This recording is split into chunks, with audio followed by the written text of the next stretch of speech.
Hi friends, my name is Rohan Chandra. Welcome to this video where I'm going to talk about the huge fees that investment banks have received from Vodafone Idea's FPO.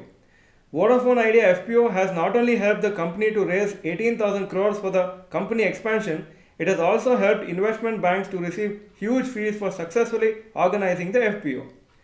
Axis Capital, Jefferies and SBI Capital Markets were the investment banks for this FPO. Investment banks are responsible for finding buyers for an IPO or FPO and ensure there are no barriers to the sale. So with this, they have made it easy for Vodafone Idea to collect a huge amount. As per reports, Vodafone Idea paid rupees 287 crores or 1.59% of the funds collected as fees to investment banks who helped them raise funds.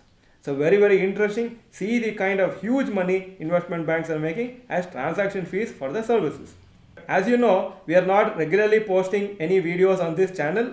We have the other main channel on stock markets where English videos and Kannada videos are being posted. The channel name is Dr.Bharath Chandra Institute Kannada, but it also has English videos, and the link to that particular channel is in the description box below. So make sure that you click on the link and then subscribe to the channel and watch our daily videos regularly. We may not be putting any regular videos here, so make sure you have subscribed to our other channel which is having more than 2.15 lakh subscribers. Thank you. Bye bye.